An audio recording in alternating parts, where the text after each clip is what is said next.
സുഹൃത്തുക്കളെ, സഹോദരങ്ങളെ, ഈ അടുത്ത് കാസർഗോഡ് ജില്ലയിലെ കുമ്പള ഹയർ സെക്കൻഡറി സ്കൂൾ, അവിടെ വിദ്യാർത്ഥികൾ ഒരു വാർഷികത്തോടനുബന്ധിച്ച് ഫലസ്തീൻ്റെ സംഭവവുമായിട്ട് ബന്ധപ്പെട്ടൊരു മെമു അവതരിപ്പിച്ചു. അപ്പോൾ പണ്ടൊന്നും ഇങ്ങനെ പ്രശ്നങ്ങളൊന്നുമില്ല.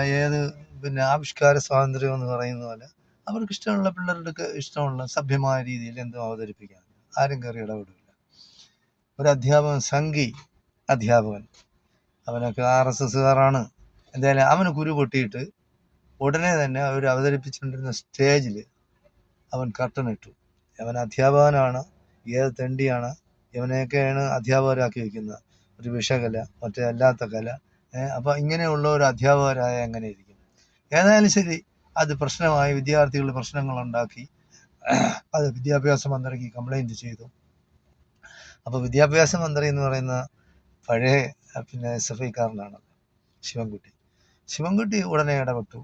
മന്ത്രി ഇടപെട്ടിട്ട് പറഞ്ഞ് ആ പരിപാടി പിറ്റേ ദിവസം ഉടനെ അവതരിപ്പിക്കാനായിട്ട് അവർക്ക് അന്വേഷണം നടത്തി അധ്യാപനം ചെയ്ത് തെറ്റാണ്. അധ്യാപകർ എന്നാണ് സംഘി മീഡിയകൾ ഇവിടെ പ്രചരിപ്പിച്ചത്. അധ്യാപകർ അത് ചെയ്യാൻ പാടില്ല അങ്ങനെയെന്നും പറഞ്ഞു. അപ്പോൾ അധ്യാപകരൊന്നും അല്ല, ഒരധ്യാപകൻ. അവൻ തെണ്ടി RSSകാരനാണ്.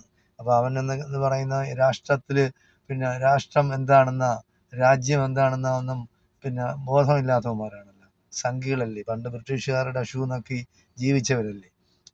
അപ്പോൾ അവർ സ്വാതന്ത്ര്യ സമരത്തിൽ പങ്കെടുത്തിട്ടില്ല, അവർക്ക് അതിനെപ്പറ്റി ഒന്നും അറിഞ്ഞില്ല. ഫലസ്തീനികൾ എന്ന് ചെയ്യുന്നതെന്ന് പറഞ്ഞാൽ അവരുടെ രാജ്യത്തിന് വേണ്ടി പോരാടുകയാണ്. അവിടെ വിപ്ലവ പോരാളികളാണെന്ന്, സ്വാതന്ത്ര്യ സമര പോരാളികളാണെന്ന് സാമാന്യ ബുദ്ധിയുള്ളവർ പറയുള്ളൂ. എന്തായാലും ശരി, പിറ്റേന്ന് ആ പരിപാടി അവതരിപ്പിച്ചു.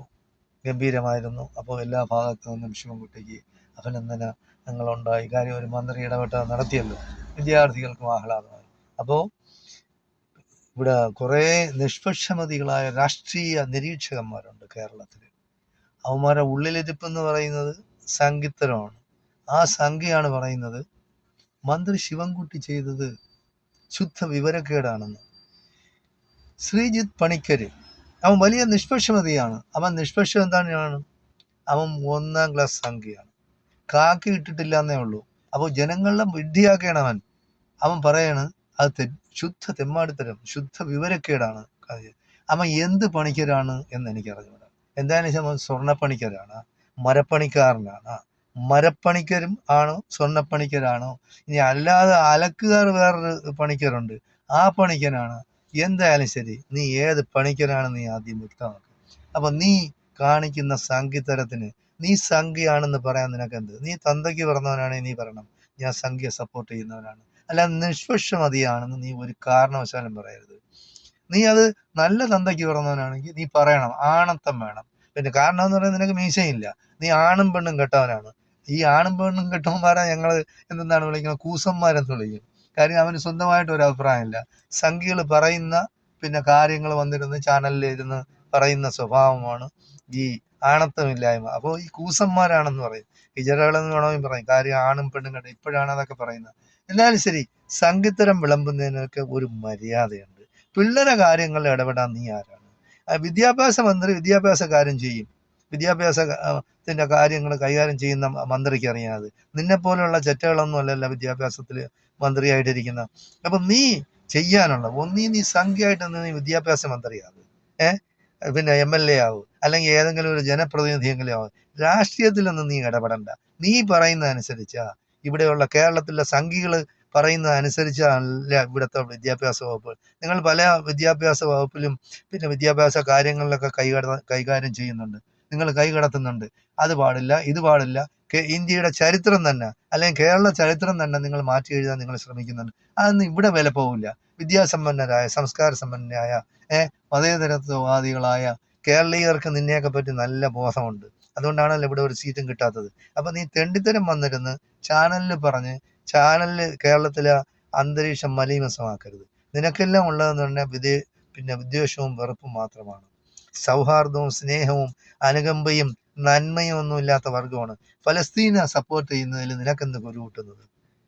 നീ എന്താണ് കുരുപൊട്ടുന്നത്? നീ മാത്രമല്ല, കേരളത്തിൽ പല അവന്മാരൊന്നും മൃഗങ്ങളാണ് പലസ്തീനെ സപ്പോർട്ട് ചെയ്യാത്തത്. മനുഷ്യപ്പറ്റുള്ള എല്ലാവരും സപ്പോർട്ട് ചെയ്യും. 18,000 കുഞ്ഞുങ്ങളെ, സ്ത്രീകളെയും കുഞ്ഞുങ്ങളെയും അവർ കൊന്നുകൂട്ടി. അതിന് നീ സപ്പോർട്ട് ചെയ്യുന്നു. അപ്പൊ നീ മനുഷ്യനാ? നീ മനുഷ്യനൊന്നുമല്ല.